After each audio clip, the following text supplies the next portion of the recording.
Assalamualaikum warahmatullahi wabarakatuh. Sebelumnya perkenalkan kelompok kami. Yang pertama ada Indah Rizkyanti, yang kedua ada Andika Mulyatono, dan yang ketiga ada Ilham Ahmad Fauzi. Kami di sini akan mempresentasikan tentang kasus regulasi terhadap media di Indonesia. Media juga suatu alat perantara atau pengantar yang berfungsi untuk menyalurkan pesan atau informasi dari suatu sumber kepada penerima pesan. Lalu pendapat lain mengatakan bahwa media adalah segala bentuk saluran yang digunakan untuk menyampaikan informasi dan juga pesan. Dengan kata lain, media dapat didefinisikan sebagai sarana untuk menyampaikan suatu pesan. Lalu membatasi pemberitaan dan penggunaan teknologi media akan terjadi celah pelanggaran hukum saat regulasi tersebut tidak dibuat.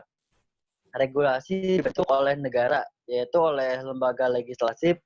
Lembaga legislatif adalah lembaga atau dewan yang mempunyai tugas atau wewenang untuk membuat dan menyusun undang-undang dasar di suatu negara.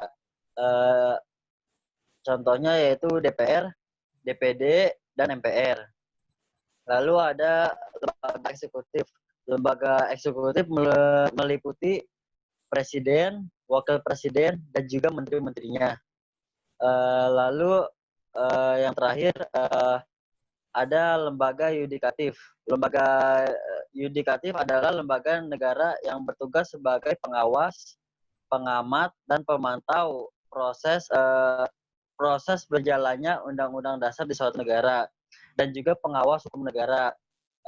Contohnya Mahkamah Agung, Mahkamah Konstitusi, dan Komisi Yudisial. Di Indonesia terdapat aturan atau kebijakan hukum mengenai pemusatan kepemilikan dan penguasaan media penyiaran dalam regulasi penyiaran.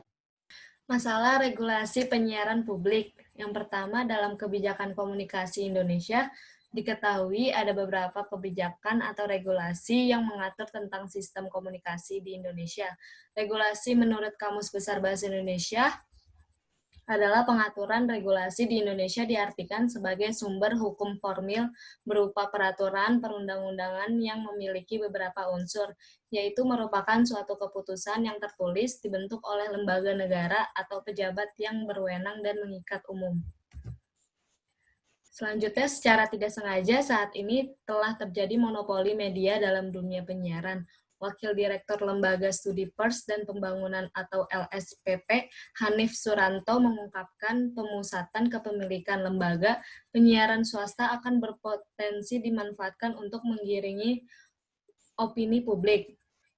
Hal ini tentu saja menjadi bertentangan dengan prinsip yang diusung oleh Undang-Undang Nomor 32 Tahun 2002 mengenai diversity of content dan diversity of ownership.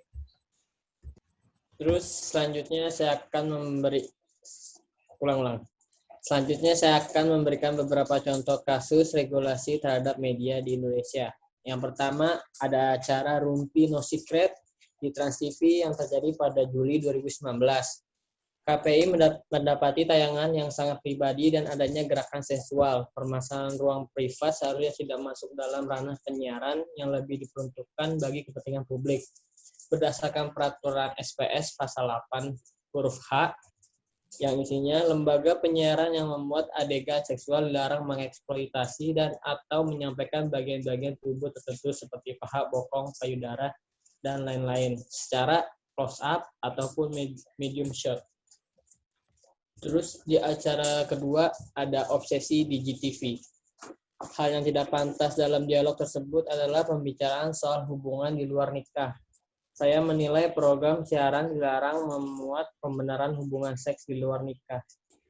Yang ketiga, di acara Net TV di program siaran jurnalistik yang mewawancarai seseorang anak laki-laki tentang kronologi kejadian tsunami Selat Sunda.